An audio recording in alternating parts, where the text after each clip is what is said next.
Valuing Gold in a World Awash with Dollars, authored by ALASDAIR MacLeod. In this article I point to the pressures on the Fed to moderate monetary policy, but that will only affect the timing of the next cyclical credit crisis. That is going to happen anyway, triggered by the Fed or even a foreign central bank. In the very short term, a tendency to moderate monetary policy might allow the gold price to recover from its recent battering. Unlike the last credit crisis, when the dollar rose sharply in a general panic for safety, on the next crisis, the dollar is likely to fall substantially. The reason is that foreign ownership of dollar investments, typically in U.S. Treasuries, appears greatly overextended, and an additional $4 trillion of liquidity is in the wrong, non-U.S. hands. This is likely to be unloaded during a general credit crisis, driving the dollar lower. Domestically, in the next credit crisis, the Fed is certain to support the banks, provide finance for a runaway government deficit, and stabilize the private sector by injecting further liquidity into an economy already awash with dollars. Therefore, not only will the dollar fall on the foreign exchanges, but its purchasing power in the hands of American citizens seems certain to fall as well. And finally, I demonstrate how fluctuations in the quantity of paper gold makes a nonsense of the conventional supply and demand approach to analyzing and forecasting gold price trends. Futures and forward markets have deflected demand from physical metal, a situation that depends on confidence in the dollar as a stable currency being maintained. Only a marginal shift away from paper towards physical gold will undermine the whole paper gold system. The journey to the next credit crisis. Recently, the gold price has depended on the dollar's cross-border flows. They in turn have been driven by market perceptions of increasing credit risks in emerging market currencies, and the Fed's policy of normalizing interest rates, while other major central banks are still applying monetary stimulus. The result has been a stronger dollar on its trade-weighted basis and a weaker gold price. This is short-term. Long-term, there can be little doubt that the trend of a falling dollar measured in gold will continue, which has seen the dollar lose 97.5% of its purchasing power relative to gold over the last 50 years. We know this because it is official policy to maintain price inflation. While the long term can take care of itself, we need to assess what is likely to happen in the next few years, particularly in the event of a mooted recession, and also the next credit and systemic crisis, which we know to be a periodic event. Monetary policy now stands at a crossroads, with America's economy in the mature phase of the current credit cycle. The Fed plans to continue to reduce its balance sheet and to raise the Fed funds rate by at least 0.5% by the year end. At the same time, there are concerns in some quarters that the economy is already being slowed by monetary tightening. Even President Trump has broken with convention and commented negatively about the Fed's tightening policy. There appears to be similarities with the little-known minor recession of 1927, which turned out to not be a recession at all. Since the Depression in 1920–21, the U.S. economy had grown rapidly on the back of monetary expansion and technological innovation. By 1926, ordinary Americans were enjoying a standard of living undreamt of in the years following the Great War. There can be little doubt the economy was in its mature phase of the credit cycle and generally booming from 1925 onwards. A mild recession was then detected by the Fed in late 1926, so it made substantial open market purchases and eased the discount rate. The stock market was propelled into its final manic phase.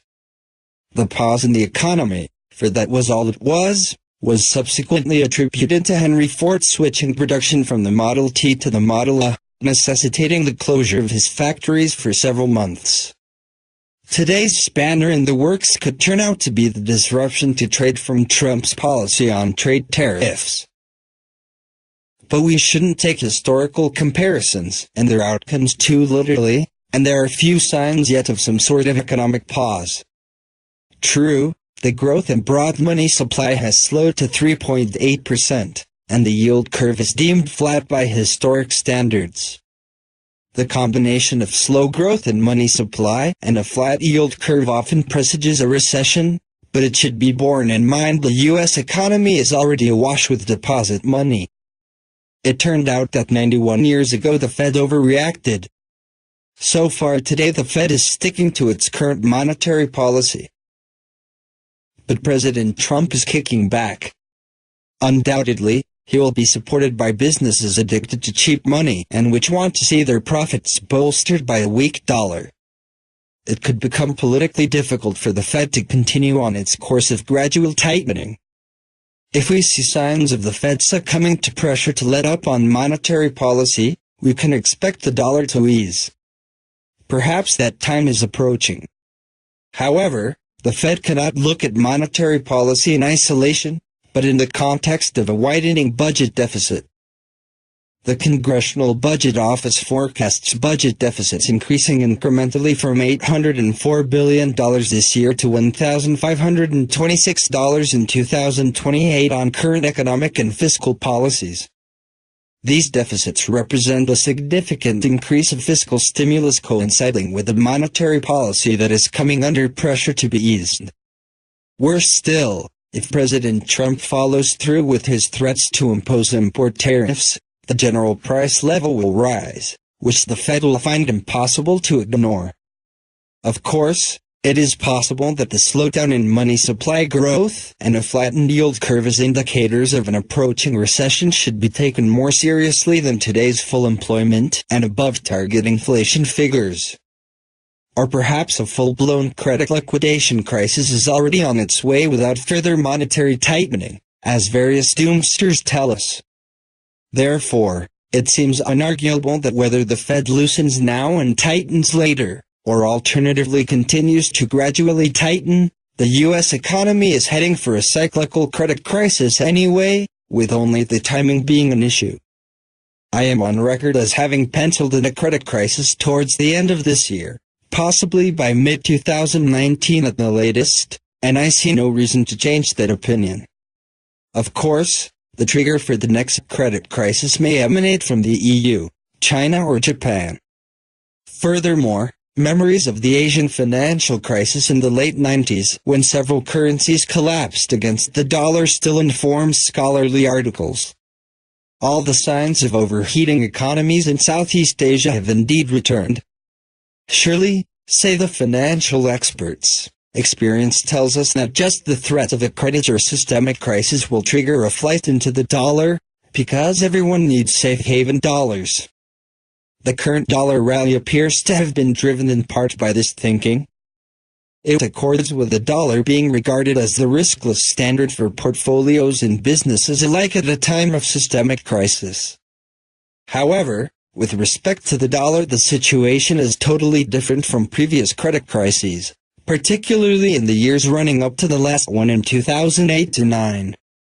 This is shown in Table 1, which highlights the cumulative capital flows in the credit cycle before the last credit crisis in 2008, compared with the flows since. Table 1. Used cumulative capital flows, $billion in the previous credit cycle, 2003 to 2008. The cumulative trade deficit was broadly matched by net foreign investment and the repatriation of capital by U.S. residents. This is not the case during this cycle, which has seen additional capital inflows of some $5 trillion. Supplemental to Table 1 is foreign investors' dollar liquidity, which exhibit 19T in U.S. portfolio holdings of foreign securities as of June 2017 is recorded as an additional $4.217 trillion, accounting for the bulk of the remainder of the inward capital flows. These findings are central to how the dollar is likely to behave during the next credit crisis. It is a feature of any credit crisis that foreign currency exposure is liquidated where possible to provide support for domestic obligations. To some extent this is offset by the dollar's reserve currency status, making dollars the last foreign currency to be liquidated where more than one foreign currency is held by non-U.S. entities. The figures in Table 1 show that the common assumption of future credit crisis will trigger a buying stampede into the dollar is going to be wide of the mark. Foreigners are already up to their eyeballs in dollars, and in a cyclical credit crisis are almost certain to be massive sellers. They have a $4 trillion cash cushion available to unload before they even start on their U.S. treasuries. Domestic impact of the next credit crisis. During a credit crisis, we can expect the central banks to intervene both to support their domestic banking system and to coordinate rescue policies with each other. In addition, the Fed is certain to do whatever it takes to prevent widespread commercial bankruptcies and to ensure rapidly escalating fiscal shortfalls are covered. As a priority, the rate of price inflation will be a distant second to saving the system. Initial easing of the dollar might be seen by the Fed as beneficial, reflationary at a time of escalating bankruptcies. Given the increase of debt in the economy since the Lehman crisis, the amount of rescue support required will almost certainly be far greater than anything seen before. The Lehman crisis involved writing open-ended cheques to a theoretical extent that I estimated at the time totaled some $13 trillion. The effect on domestic prices is likely to be severely inflationary following the next credit crisis, because the renewed flood of liquidity will be in addition to the increase in bank deposits since the last crisis.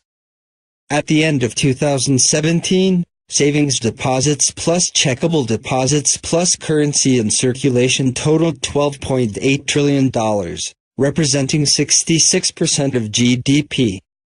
At the end of 2007, the last full year before the crisis, they totaled $5.22 trillion, representing only 36% of GDP. If as a base case we assume that in the next credit crisis, monetary expansion to avoid widespread bankruptcies is at least as much again as occurred following Lehman, then we are likely to see cash plus savings deposits plus checkable deposits increase to a figure greater than GDP. It is hard to see any policy alternative, other than just letting the whole system crash. Therefore, we can expect quantitative easing to return with a vengeance, not only to recapitalize the banks, but to cover escalating government deficits. As can be inferred from the money flows in Table 1 above, U.S. national finances have been made perilous by relying on foreigners to finance budget deficits. They are less likely to buy treasuries in a global credit crisis, because they already have too many and will want to sell their surplus dollars rather than invest them. The gold price will likely adjust to discount a veritable tsunami of dollars emanating from the Fed and from foreign holders at the same time. The indications are that the history of our times will identify the next credit crisis as payback time for America's continual deficits and the illusion that foreigners will always finance them. While the Fed has no practical alternative to ensuring that dollar debt doesn't liquidate, the consequence can only be to collapse the dollar. The last time a comparable dollar crisis occurred, it led to the abandonment of the Bretton Woods system by President Nixon, when previously exported dollars were in such excess that their return caused the post-war monetary system to collapse. That led to the gold price rising from $35 to a high of over $800 in January 1980, an increase if replicated this time would take gold to over $25,000. The outlook for the gold price and why supply and demand statistics are useless. The few specialists analyzing monetary gold recognize that the only form of gold worth owning in the event of a systemic collapse of the fiat currency system is physical gold, or at the least, gold that is safely vaulted beyond the reach of the banking system. While this is unarguably true, so long as the current financial system of fiat currencies persists, the supply of non-physical forms of gold is bound to dominate the price. Traditionally, analysts of consumed commodities such as base metals talk about supply and demand in terms of mine output and user demand. However, nearly all the gold ever mined still exists. Some is monetary metal in the broadest sense, and probably more than as much again is classified as jewelry.